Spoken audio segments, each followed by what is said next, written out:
cukup dengan manuskrip, cukup dengan silsilah, cukup dengan sanad-sanad keilmuan, itu sudah cukup. Khotun nasab, ada tulisan di situ. Kemana ini Pak Kiai dan juga doktor, profesor yang mengatakan ilmiah? Mana ilmiahnya? Tolong tunjukkan. Biar kami yang awam, kami yang bodoh itu tidak bingung. Anda yang profesor, Anda yang doktor, Anda yang kiai mengatakan karya ilmiah. Dari metodenya saja tunjukkan kalau ilmiah benar apa tidak. Dari latar belakangnya benar apa tidak. Apalagi kesimpulannya. Tolong. Jangan membuat umat ini semakin bingung. Umat ini bodoh, lalu dibodohi lagi, semakin bingung. Masa ulama-ulama kita begini, pemimpin-pemimpin kita begini, apa ini maksudnya? Ada apa? Tidak mungkinlah jenengan sebagai kiai, sebagai profesor, doktor, setidak ilmiah ini. Assalamualaikum warahmatullahi wabarakatuh. Bismillah walhamdulillah wassalatu wassalamu ala rasulillah Sayyidina wa maulana Muhammad ibni Abdillah wa ala alihi wa sahbihi wa mawala. Saudara-saudara kaum muslimin muslimat sebangsa dan setanah air, semoga senantiasa selalu dalam rahmat Allah Subhanahu wa taala, dijaga iman kita, dijaga Islam kita, dan juga dijaga ukhuwah Islamiyah kita, ukhuwah wataniyah, yang kita saat ini berada di sebuah fase zaman yang sangat mengkhawatirkan keimanan kita dan juga sangat mengkhawatirkan persaudaraan kita antar umat Islam dan juga antar warga negara Indonesia ini. Semoga Allah benar-benar menguatkan kita semuanya. Saudara-saudara sekalian, pada kesempatan kali ini Al-Fakir ingin membuka kembali, merefresh mungkin pemikiran-pemikiran kita yang beberapa tahun atau 2 tahun terakhir ini kena sebuah cucian otak, ya, sebuah doktrin yang mengeluarkan kita dari sebuah keilmuan kepada sebuah pemikiran yang kebodohan atau tidak memfungsikan akal kesehatan kita karena terpengaruh doktrin-doktrin seseorang yang mengatasnamakan membela nasab Rasulullah dan juga membela perjuangan rakyat Indonesia, atau mengatakan mereka bersembunyi dalam lafaz atau kata-kata dzurriyyah Nabi dan juga kata-kata pribumi. Yang hal itu sudah meracuni banyak warga Indonesia, banyak umat Islam, tercuci otaknya, sehingga apapun yang dikatakan oleh kelompok-kelompok ini, walaupun bertentangan dengan hukum-hukum Islam, bertentangan dengan ulama-ulama ahlu sunnah wal jamaah, mereka membenarkan. Walaupun perkataan mereka bertentangan dengan undang-undang negara, bertentangan dengan norma-norma Pancasila, jika mereka yang mengatakan, maka banyak masyarakat, bahkan umat Islam yang juga membenarkan. Ini adalah sebuah pencucian otak dari mereka yang sudah berhasil menghancurkan umat Islam dan warga rakyat negara Indonesia ini. Contoh kecil yang dibuat landasan pembuatan atau penelitian karya ilmiah yang dilakukan oleh Kiai Haji Imaduddin itu sama sekali di luar akal sehat, apalagi dikatakan ilmiah, sangat tidak ilmiah. Pertama, Kiai Imaduddin mengatakan awal-awal polemik nasab ini yang mendasari beliau untuk meneliti, membuat tesis ini dikarenakan banyak oknum-oknum habaib yang itu tidak pantas mengaku atau diakui sebagai dzurriyyah Nabi karena kelakuan-kelakuan perilaku yang tidak mencerminkan akhlak Rasulullah SAW atau bahkan cenderung kepada perbuatan maksiat. Maka atas dasar pemikiran seperti ini, prasangka yang seperti ini, dilakukanlah sebuah penelitian. Padahal prasangka seperti ini pun ini salah. Seburuk apapun kelakuan seseorang itu tidak akan pernah bisa memutus nasabnya. Ini yang yang disampaikan oleh Imam Ibnu Hajar Al-Haytami dalam kitabnya Al-Fatawa Al-Hadisiyah, halaman 92 sampai 293 sampai 294. Di situ sangat gamblang dikatakan bahwasanya perilaku, walaupun sampai perilaku berzina ataupun sampai mencuri, minum minuman keras, itu tidak bisa memutuskan nasab mulia. Jangankan nasab mulia, nasab orang biasa pun perilaku itu tidak akan bisa memutuskan nasab, pasti tetap menjadi sebuah ahli waris. Ya. Nah ini sudah tidak ilmiah, bahkan sudah tidak masuk akal dikatakan ilmiah. Tapi sekarang banyak dari kalangan tokoh-tokoh bahkan kiai mengatakan karya ilmiah dari Kiai Haji Imaduddin sampai saat ini belum terbantahkan. Maka bukti yang valid, bukti yang bisa dibuat pegangan itu yang ilmiah. Ilmiahnya dari mana? Ini baru landasannya atau latar belakang penelitiannya. Belum metode penelitian.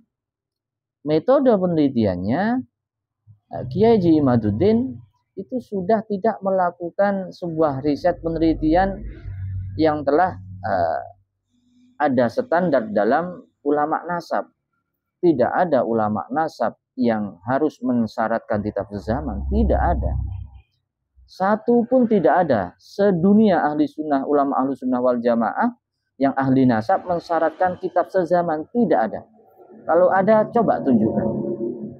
Tidak ada. Lalu kenapa umat Islam kok menerima? Bahkan ada seorang ulama kiai yang mendukung. Nah, ini kan sebuah pencucian otak yang sudah dilakukan oleh mereka. Tidak terasa akal sehat kita itu sudah hilang karena sebuah narasi-narasi yang seakan-akan betul jika kita tidak tahu, tidak mengerti tentang ilmu nasab. Ya, jadi ini adalah sebuah hal yang harus kita sadari karena ini menyangkut juga akidah keimanan kita, juga mencakup sekarang mereka sudah tidak lagi memperdulikan ilmiahnya, latar belakangnya sudah tidak ilmiah, metodenya sudah tidak ilmiah, lalu kesimpulannya sudah memutuskan nasab habaib dengan metode dan juga sebuah latar belakang yang tidak ilmiah, akhirnya semua sudah hancur. Bahkan dikatakan jahil murakab oleh Syekh Ali Jum'ah. Semua ulama sudah berkomentar tentang kesalahan ini. Tapi mereka masih kekeh. Mereka masih mengorasikan kebenaran. Seakan-akan mereka membenarkan. Dan semua ulama yang telah berpendapat mereka salah, itu tidak mereka pedulikan. Nah, ini kan secara akal sehat sudah gak ada ilmiahnya. Kalaupun mereka percaya penelitiannya benar, tapi jangan menolak banyaknya ulama yang telah menfatwakan bahwa mereka itu salah, tidak tahu metode ilmu nasab, bahkan dikatakan jahil murakab. Dengan tidak ada karya ilmiah, tidak ada pemikiran ilmiah, kesimpulan ilmiahnya tidak ada. Lalu kenapa kok banyak orang mengabaikan ulama-ulama besar di Nusantara bahkan di dunia? Kemana akal sehat kalian? Ada apa? Kemana kiai? Kemana kekiaian kalian sebagai kiai? Bahkan ada kiai yang mengatakan sebuah ilmiah yang belum terbantahkan. Beberapa kiai, tokoh-tokoh. Coba tunjukkan. Benar apa tidak latar belakang mengatakan sifat-sifat buruk itu bisa meragukan apalagi memutuskan nasab? Ada enggak persyaratan kitab sezaman dalam ilmu nasab, metode ilmu nasab? Lalu memutuskan nasab seseorang dengan metode karena tidak ada kitab sezaman. Apakah harus kitab? Bukannya kalau memang itu salah satu, itu ada salah satu jalan turuk ya, bukan syarat.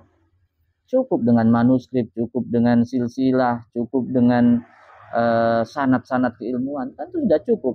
Khotun nasab, ada tulisan di situ. Kemana ini Pak Kiai dan juga doktor, profesor yang mengatakan ilmiah? Mana ilmiahnya? Tolong tunjukkan. Biar kami yang awam, kami yang bodoh itu tidak bingung. Anda yang profesor, Anda yang doktor, Anda yang kiai mengatakan karya ilmiah. Dari metodenya saja tunjukkan kalau ilmiah. Benar apa tidak?